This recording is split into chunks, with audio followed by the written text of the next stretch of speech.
morning. Good morning.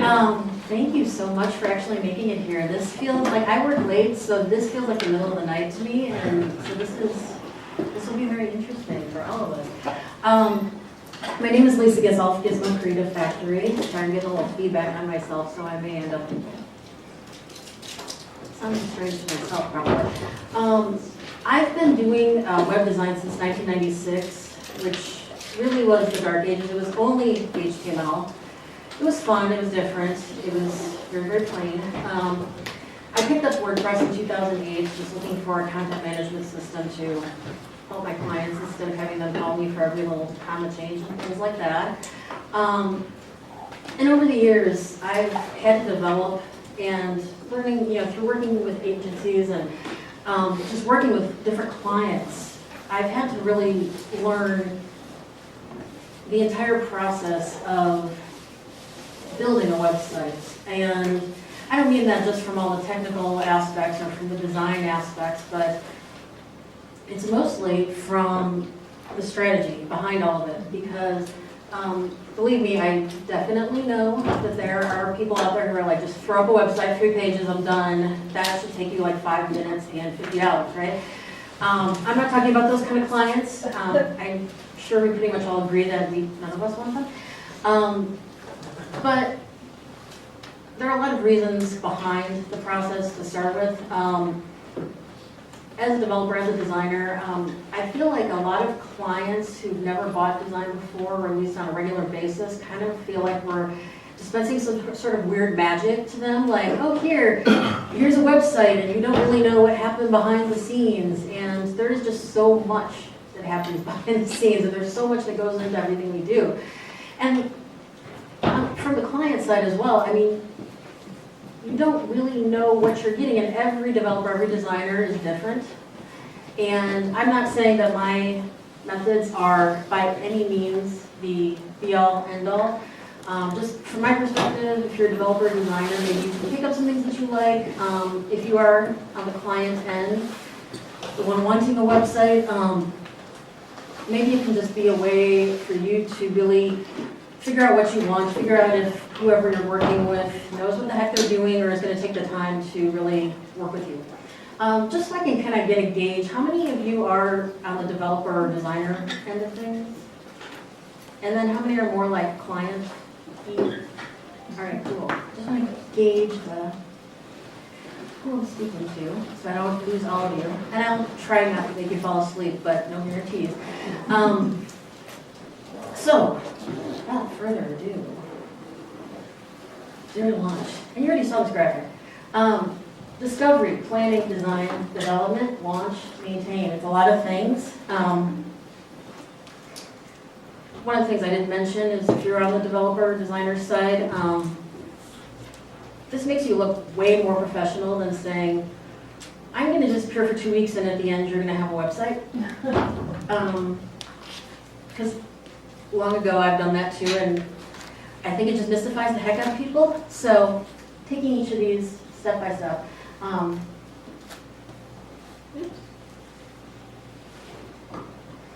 First, critical elements, things that probably should be obvious but aren't always. Realistic deadlines. I've heard I need it yesterday more often than I can count, but having realistic deadlines that actually take into account everybody's vacations and everybody's, various issues, things that are going to block them from actually making decisions, finishing the project. Communication. I love Basecamp. I feel like it's a little bit of overkill if you're a freelancer, but just keeping the communication lines open, I do feel like that's a really great way to keep things clean. And it's kind of a passive-aggressive way of doing it. You just kind of shoot out that little email and the client can take a look at it and look at it at any point that they want to. Other project management tools, there's a ton of them out there. One I keep playing with, at least with developers I work with, is Dropbox Paper, and I don't really love it because it has some really strange limitations, but it's a to-do list at the end of the day. Trello, those kinds of things. Who the stakeholders are. Now, this one, it may seem obvious. So-and-so is the owner of the business. He is the person or she is the person who you should be getting all of your feedback from. This was years ago, a brochure project of all things, and actually it was like a large folder for this one company, and I worked with the owner and his like right-hand guy, and we basically got through everything. We got through all the content, we got through all the design phases, and then we had a meeting that included his wife. His wife had no stake in the business, but she had all the say-so. And she killed it right then and there. So this project that we've been working on for months was dead in the water. And I don't know that he necessarily would have told me up front that this woman was actually the one holding all of the reins, as it were. But sometimes, you know, oh, the marketing department, they're taking care of everything, but the CEO is the person who actually has the sign-off. You never know.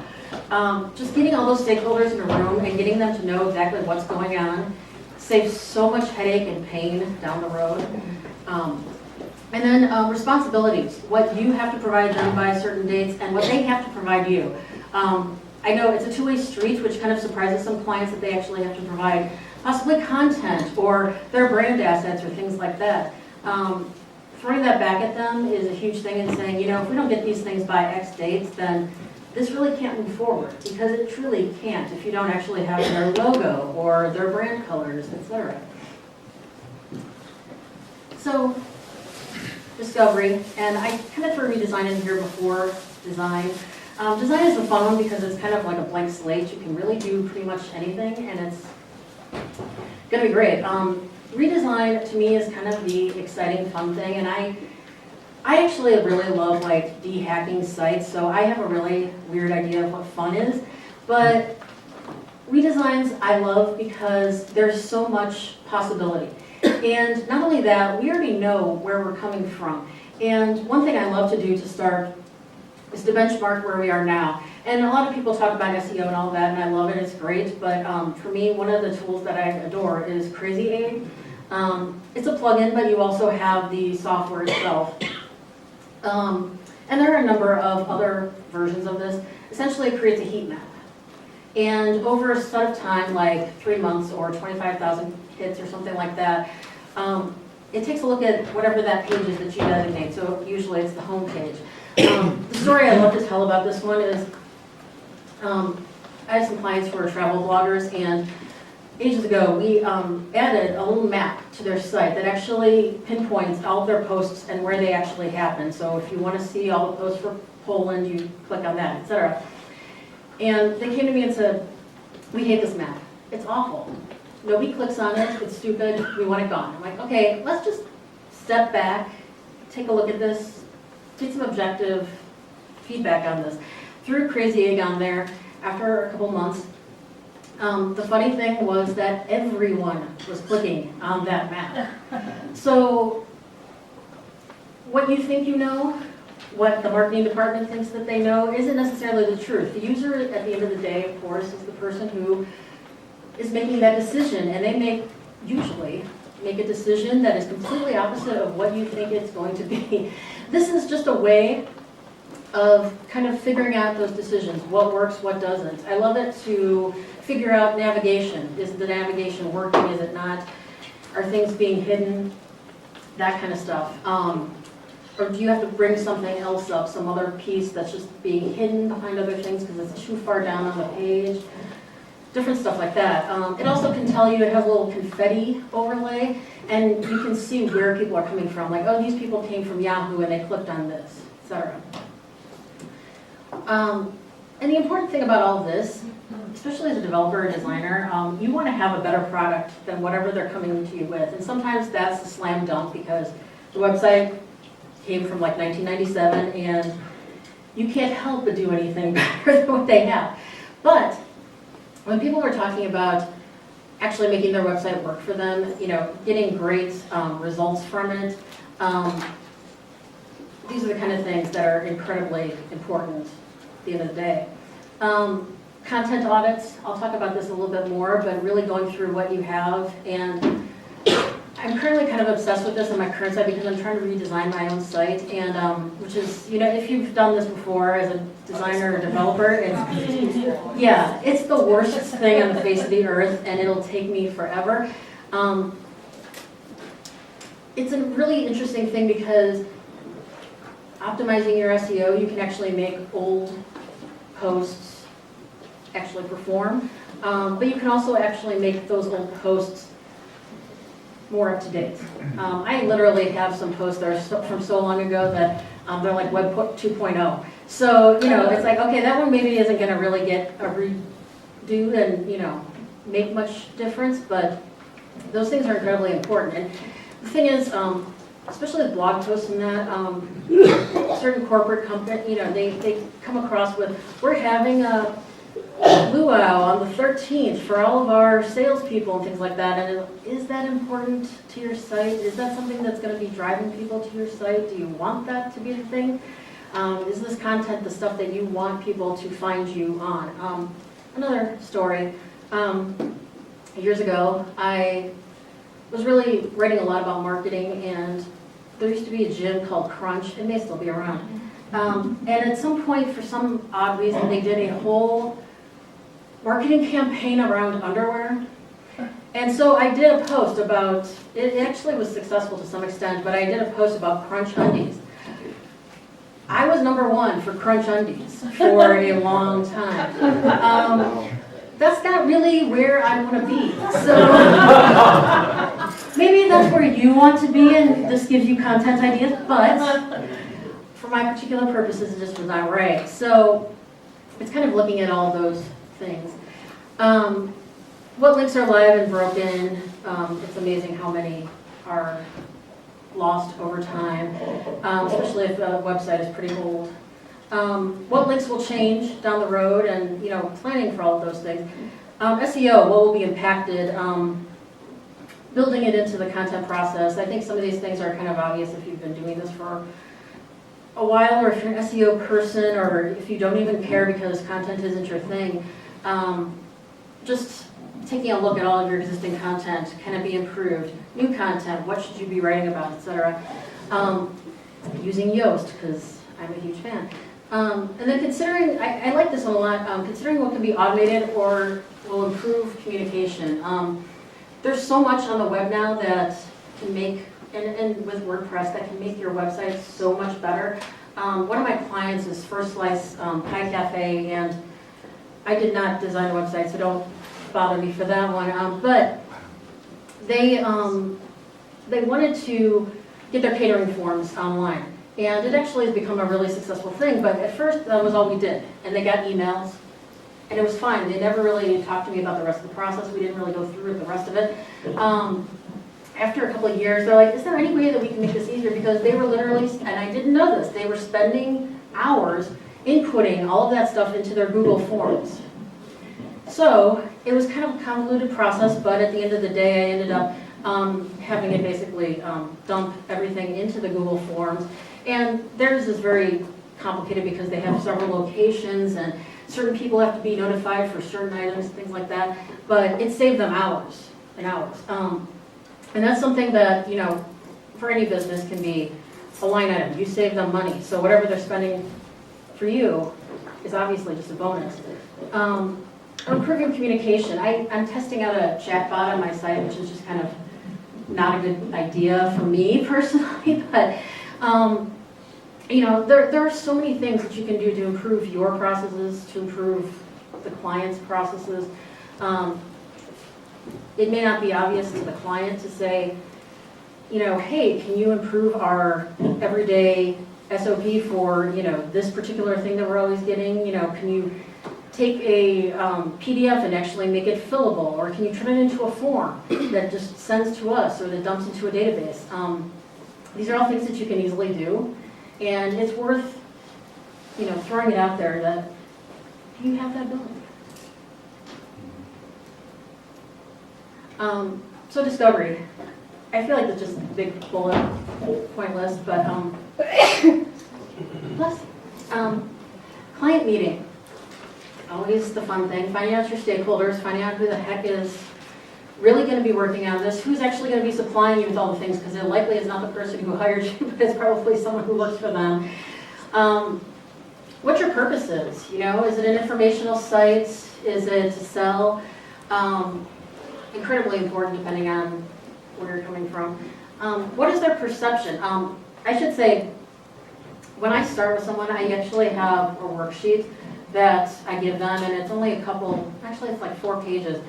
And it goes through all of these things. It goes through brand, it goes through, every one of these questions.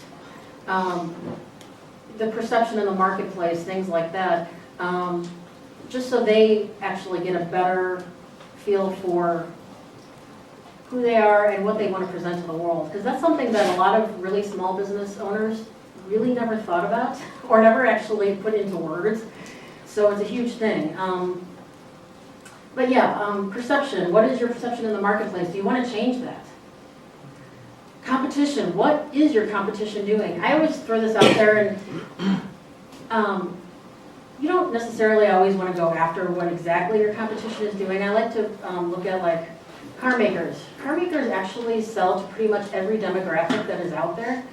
And generally there's going to be something that speaks to you. And to me, it doesn't necessarily work for your dog walking business or whatever it may be, but it opens up ideas that you're not just stuck in that one vertical that you have. Audiences. Who are those people who you need to be talking to? They all need to be identified. And this gets into UX, user experience. If you truly want to get deeper into it, then you actually start interviewing these different someone from each of these different audiences and creating customer profiles so that you have an idea of what that person might do in each instance when they get to your website. But just knowing, if it's a nonprofit, then okay, we have our staff, we have volunteers, we have our actual constituents, we have our board members, we have all of these different audiences that have to be served. They all have to find what they want quickly. And they have a reason for being there. Quite often, if it's just a regular business, they may click off anyway, but just give them some reason to be there, that you understand that this is your customer. Client requirements, things that they have to have. Sometimes it doesn't come out till later just because there's so much in the ideation process of things.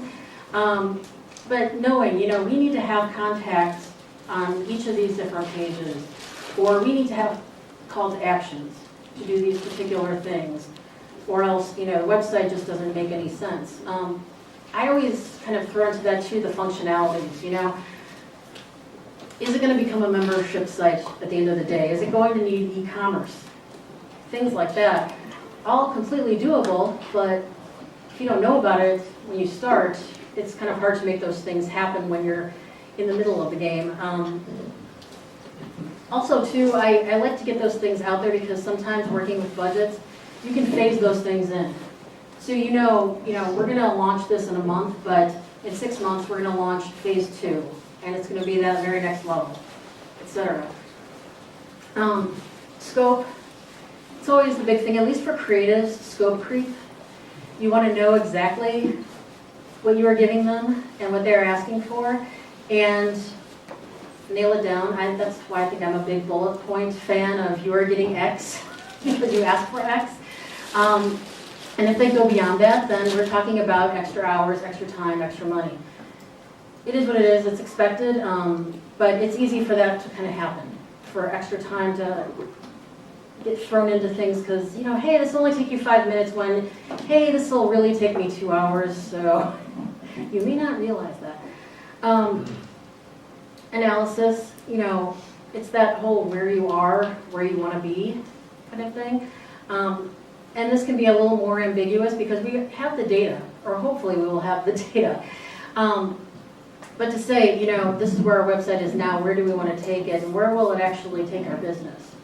I think it's a huge failing, and it's something that I myself, and I would love to see others take up the baton of not just having a website just to throw up there and be done with, and then say, a year later, my website doesn't really work for me, it doesn't give me any business. Well, you didn't actually do anything with your website, and it's not just a billboard that you can put up on the side of the Kennedy and hope that people will call.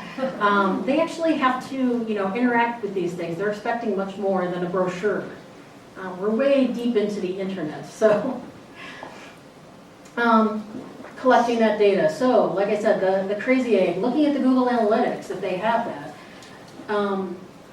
Collecting brand materials, I feel like this is huge because it's always kind of a, yeah, we're going to get you brand materials at some later date, but hey, I need those like right now. I need to know, or maybe you don't even have colors, you just have a logo that's in Word, which is like my nightmare. So, you know, these things are out there, but hey, you need those things. And like I said, the content audit, you know, incredibly important in the discovery phase because content does lead the rest of the website. If somebody doesn't have something to attach themselves to, they don't really care. They're going to click through, they're going to bounce right out of there, as we all know. So then that content audit, a couple tools for this for inventorying content is like Screaming Frog or URL Finder. Basically, you can pull every single post and page that you have and know exactly what exists there. It's funny, I was looking up how other people do content audits, and it feels like the majority of them do it in Excel, which feels really wonky and awful, but whatever works for you. But having that idea of, okay, this is everything that lives on this site is incredibly important. Knowing what you have, what can be improved, what you should just axe altogether, etc. Reviewing that for gaps of quality, for things that are missing, for brand messaging and things that are just not there. And then prioritizing rewriting of content. Like I said, I'm trying to redo my website, and it's not my big priority, but it's trying to be my big priority to make this get redone. Because like I said, I've got a lot of like Web 2.0 articles that seem to rank for something. I actually want to do something with it, make it actually worthwhile. So I'm planning the fun kind of nebulous stuff. Content structure. Are you going to have new content, revised content? What pages are going to get done? This is the other thing. I love to do a sitemap. I'm a sitemap freak. But I love to show people where their site is now, which can also show a lot of really disturbing links to things that don't really make sense. And a lot of sites, you know, especially if they weren't really strategically thought through, turn into like these multi-legged spiders. Or maybe it's like a centipede that has like 1,000 legs, and it's like, wow, where did this all come from? And does it really come together in any way, shape, or form? So looking at a current sitemap I think is great, but also when you do in the future, when you do a new sitemap of where you think it should be and where everybody thinks it should be, you can also do deadlines for all of those things. Because I feel like content, and I wish somebody needs to do a WordCamp talk on content and how the heck you get it from clients, because I've been asked about this and I have no answers. Just making them actually send you the content that they have promised you, because it always holds up the site. But if you put that on the sitemap to say, hey, I need all of these by this date, and I need all of these by this date, because we can obviously with WordPress phase in different things anytime we want. Planning the functionalities, how is everything going to work? What plugins and what the heck are you going to do with it? Just making it all come together. It's obviously becoming a much bigger game than just throwing some plugins on. And then new navigation, site structure, you know, that's to me the fun stuff, the next level where you're going to be. Design. I think I put this up here like 3 times. So new sitemap, yes. Getting everybody to agree on it. Wireframes. I didn't really explain what a sitemap is. If you aren't aware, it's basically a flowchart of everything that exists on your site and all of its dependencies, if it's a child of the page, etc., where they link, etc. Wireframes actually, I did throw up, like here's a sitemap. It makes it really simple, clean. You know exactly what the heck's going on as you hit every point. A wireframe, on the other hand, is every last thing that is supposed to be on every page. And I've had projects where I've literally had to do wireframes for every single page because it was that complicated. And this is the stuff that the clients hate because it's not designed, it's not pretty. And your wireframes can be whatever you want them to be. They can actually be completely fully designed, or they can be bare bones like this. Hopefully they don't have a slider in them because that annoys me. But just saying, it lets you know, okay, this stuff has to live on this page. This stuff actually has to make sense throughout here. And just all these things, like when you're working on a sitemap, the biggest place that you'll notice the difference is in e-commerce. What's going to happen through every step of this? WooCommerce and all those kind of plugins do give you all of that stuff, but if you want to improve, if you want to change what is working and what's not, or just add on to things, make it more robust, suggest other items, email them if they click off and don't, they have a cart that's not empty, but you want them to pay, all that kind of stuff. It just gives you a good idea of the user flow and will it work or will it won't. Will it won't. You can tell I've had a lot of coffee this morning. Custom theme or template. I have a lot of opinions on this, and I'm sure you all do too. I think my somewhat dislike of custom themes just comes from having to work on themes that were developed by some other developer who never thought that anybody else would look at his code, and so he never commented a darn thing out. So that's just kind of my take on it. And usually those themes are built to be only for those particular functionalities, and so when you actually go in as the new designer or whomever, adding on pieces to it or changing up certain things, you kind of hit a wall, and sometimes you have to start from zero. That's not to say that custom themes are not a great thing, because you get exactly what you want. You don't have a theme that's bloated and adding all this extra stuff. Templates, they have their problems. You can go on Theme Forest and find excellent themes and ones that are so horrible that you want to quit your job. But they also come with support, and usually there's someone out there who says, I don't understand what the heck they were doing, does anybody else? And somebody hopefully has an answer. That's just kind of my feel on it. A lot of this also comes down to, at least for the client, is cost.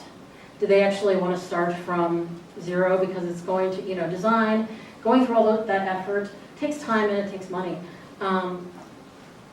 Whereas themes, you can buy one for $50, and yeah, it may not really fit what you want, but it actually will fulfill what you need. So I feel like it's a double-edged sword, and I don't know that there's an answer.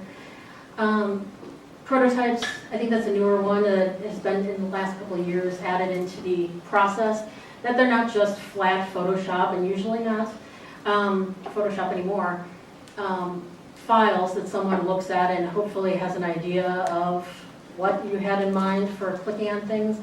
But these are actually clickable prototypes, so someone can see the click-through process, see exactly how it'll work, kind of like a wireframe come to life.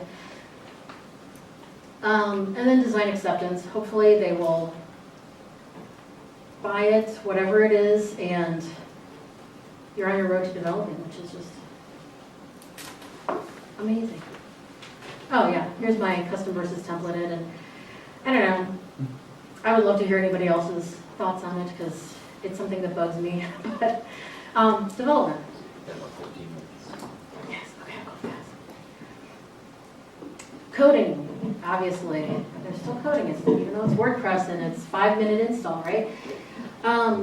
Layout template pages, because usually, it's funny, for a long time you can kind of just take whatever their extra page outside of the home page was and dump all the text in there, and that's fine.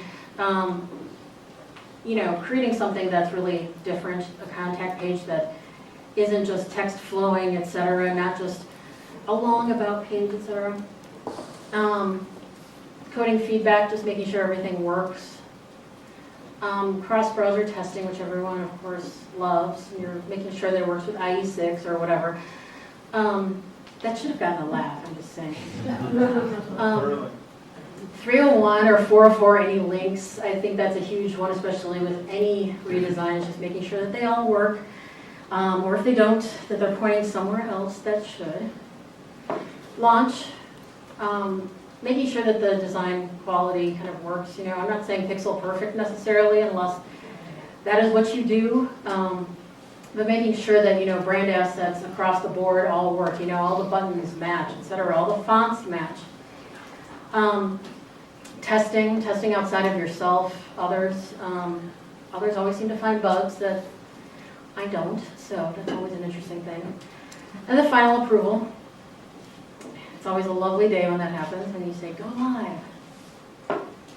And the maintenance. This one, to me, I just launched ChicagoWebSupport.com.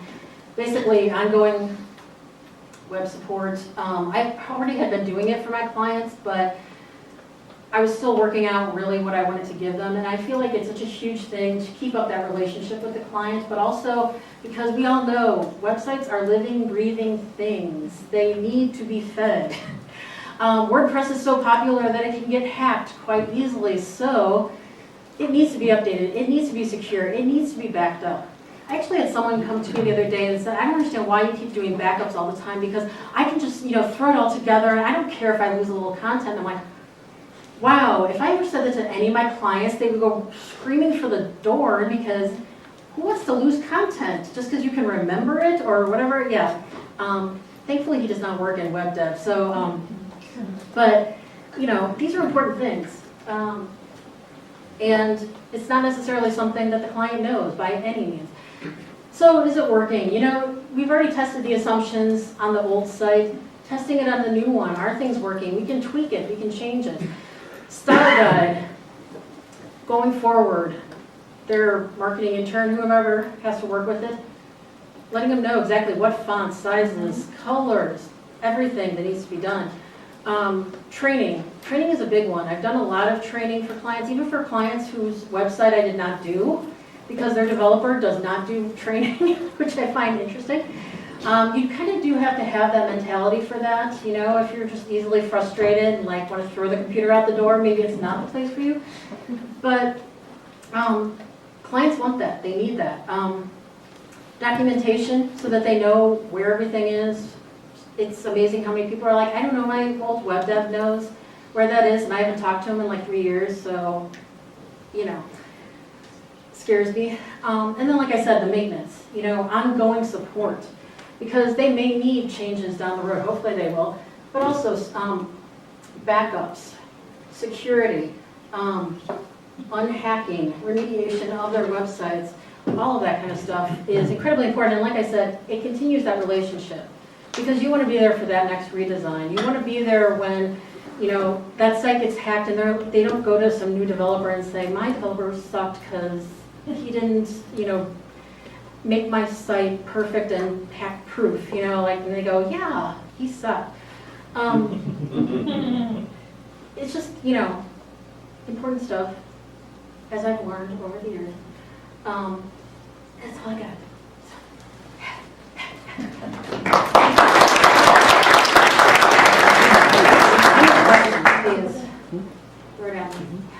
What do you mean for site structure versus content structure? Was there any significant? For me, site structure generally is just like that flow chart of things. The navigation? And in content, what do people want to see? I always feel like it's funny whenever I look at a site, any kind of site, the about page is the most popular page outside of the contact, things like that. Making sure all of those things that the client, not the client, but the user expects to see are there, so they get their questions answered. So, yeah. So you talked about prototype. You find that that's more important than having the, wireframes and the new site map? Because you glean all that information basically from that anyway. Not really. I don't feel like it's. I generally don't do it, just because the wireframes make sense, or the client can figure out from the sitemap that okay, it's just going to go to an about page. It's not going to do anything extra. like I said, like the e-commerce makes sense. If there are processes, you know, if somebody is signing up to be a member, what happens if they abandon it halfway through or something? Those are important things to figure out. And I feel like the prototype thing also was born out of like mobile apps, because you have a limited space and you may only see this tiny bit of screen, and if you're the user looking at that, like, where do you go? Is it obvious, sort of thing? Whereas generally on most sites you don't need that amount. Well, when I do mobile apps, I typically, when I put I have the phone view of it, and then I have like arrows coming from each of the things and then saying where it's going on each page. So I really don't run the prototype, it's just part of the wireframe is kind of the logical flows built into it as well. I think it's, I mean, personally, I feel like it's more for like complicated setups, but Yeah. if you're What tool at would you an informational site, it's, What tool would you use to do that? Right, because you have to pretty much have to build a website essentially. Because I can't remember, there's a few, you know, in another presentation I did, there's a few that I've put out there, and I cannot remember what the heck that they were offhand. So I can't give you a good answer to that. There were even some that like went from your site map directly to, like you click on it and it created a wireframe even though it was a blank one, like it kind of created that dependency in that page for you. Gosh, I don't remember that. Maybe I will tweet that out. I love tweets. I should have said that at the beginning, so now you have to all tweet like 27 times for me, but because of design, I love to get any feedback, and I will actually after this throw it up on SlideShare so you all can grab anything that you like, but I will tweet out prototype ones that I've used in the past. Anybody else? Did I overwhelm you? Are you sleepy? Yes. How many browser versions do you tend to go back, like, especially for IE? Not that many. I'm trying to remember. They just got rid of a bunch of them too. Like they themselves said no more of these particular ones. It's hard because sometimes people have really dated Office software. It is something I should actually add into my contract, because when people do get down to that nitty gritty, well, why doesn't it work in whatever it is? And I'm sure that there are people out there still who are like, well, it doesn't work in IE6, so I'm not paying you, you know, like, it's, yeah. So do you think maybe IE8 or versus IE9 Yeah. is kind of the break point that I would love to be able to just drop IE8, but I'd like to drop IE altogether, like, that's, oh, nothing against Microsoft, I know this is being recorded. But, yeah. How much pain you want to take on too, I guess. Yeah. I have a question about Create. Do you do that for the sites that you're looking at to redesign, that you desire to redesign? Can you do that for other sites that you want to, like? You can do it for any site you want. I generally have it always running at my site. And like I said, it does a general like 3-month, 25,000 foot thing. Yeah, and it just gives you so much data to work off of that like Google Analytics cannot do. I'm working with someone right now who we're going to redesign their sites, and just seeing where people click, it completely changes your perceptions about what is most important and what you need to work on. And Would it's you ever amazing. do it for your clients' competitors to see where their websites are? You can, definitely. I haven't done it, but yeah, because usually we're like, no, we're only focusing on us, and seeing what's really working for us. But I mean, certainly, you know, that goes along with all of that, like spy foo and all that, you know, SEO data. So it's a good idea. Anybody else? Just for the heck of it, I went on Google and searched Microsoft IE support. They only support IE11. Oh, wow. The things you learn, all right. That's awesome. to a client, see how it goes. That's as of January last year. Because I think that they've moved to Edge, haven't they? Yeah. So, yeah. Or you could just make strides and be the first web firm that never touches any Microsoft products. I'm sure they'll go over well. We but- all unionize. Yeah. If it makes you feel any better, WordPress is gonna stop supporting IE 8, 9, and 10, so we have some kind of moral authority. That's true. If Matt says it's true, then Personally, I do about 90% of my development on Mac, and I don't even have a virtual machine that runs Windows on that Mac. same here. I know it's There's sites you can go to that will, No, Yeah. I know, but they don't all necessarily work all the time. browser stuff. it's a fun conundrum. I know. So how do you like? Is it good to not test to like drop IE when there's still a percentage of people that are using it, or do they just have to move to newer? Like how would you like if someone is using an outdated browser? Like what would you do to get them to update, or you know? That's the hard thing because then you're fighting against usually IT, and they control the world in that instance. So it's really hard to say. And sometimes it has to work there because if they have to look at the website, too bad, you have to have it there. It is really a difficult thing. I haven't had that come up where it's been so important that it has to happen, but Yeah, the real issue, I think, with it is with larger companies, not necessarily your client, but companies that are in their target market, and these companies haven't updated, and they update the whole company, and they don't, that's a big undertaking, and they want to stay as long as they can where they are.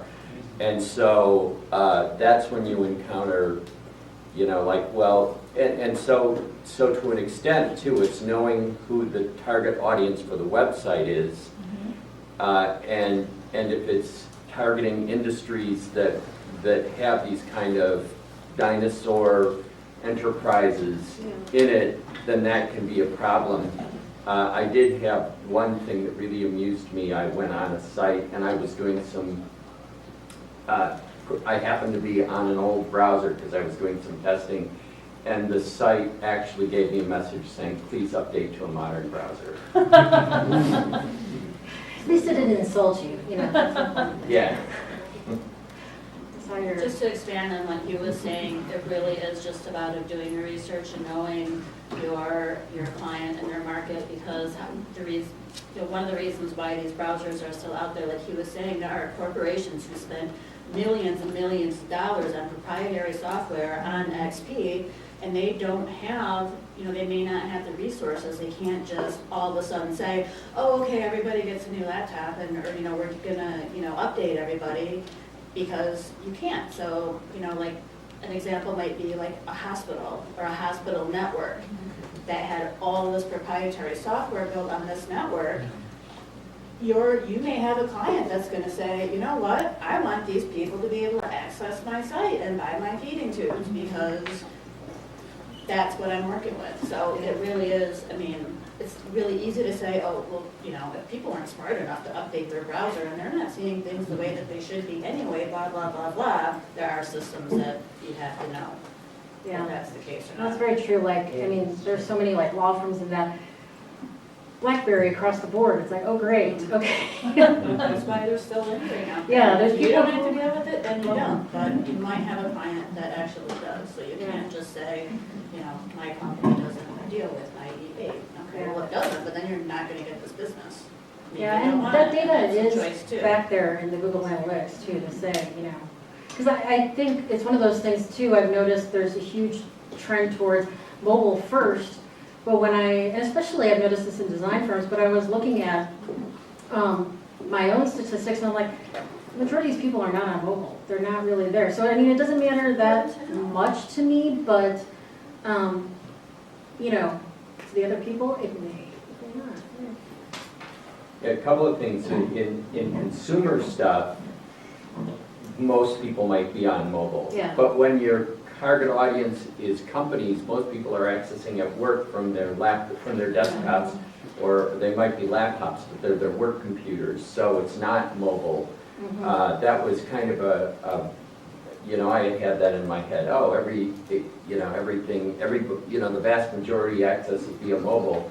To have a client tell me, well, not our target audience, they're at their desks. The other thing is there's a tool called Browser Stack, which is a subscription service, but it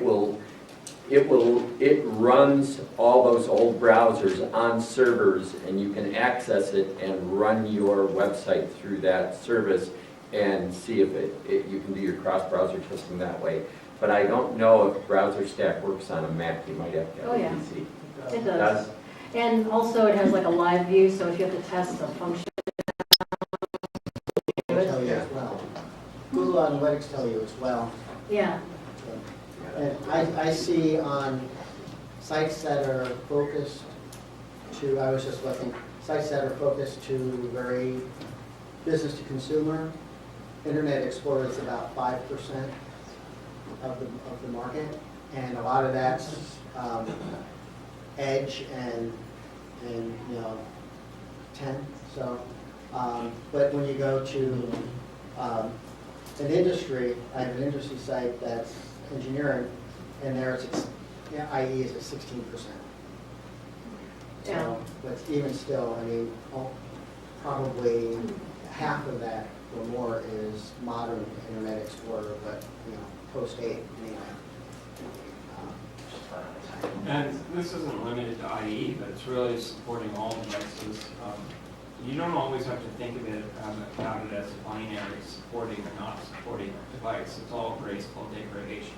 So if you try and pull up a page or a site or a specific feature and it doesn't exist or doesn't work at all, that's one level of decision making of, can I make this work? Can I make it appear? But if it's that your margins are off or the font isn't rendering correctly, that might be something that you give up, recognizing that eventually people are not going to be using this device anymore. As long as the end user is able to use it, you might allow for that kind of design sacrifice. So you don't have to think of it as 100% pixel perfect or not supporting at all. And I can't count the number of sites I still see which are like, we are not supporting Safari or whatever. Like, great. Or you get into it and it doesn't work, and so you have to go through the whole process in another browser until you find one that actually does work. Those are mostly government sites, but Or running the works test with Chrome on the site. yeah. Suggestions of what I could give clients to that they could access to view their style guide or their documentation, other than creating a separate website. It's across the board, because some of it is just that corporate thing too of what they can work with and what they don't. Some of it is Google Docs. Just throwing it all up in Google Docs, because in the past I've given print and like Word versions, and people lose both. So I feel like a cloud version they can't necessarily lose. What was the other? It was documentation And like a style guide. Oh, yeah, I mean, same kind of thing. Even if it's a PDF or something like that, I mean, you can still throw it up there. Just to give them all of that data, I think is huge. And it's rare. I really don't see many developers or not developers, but clients when they come in and going, oh, I've got the style guide right here and I've got all of my passwords. Like, it's so rare. So having that all in one place is nice. It's a nice kind of, ta-da. Well, thank you very much.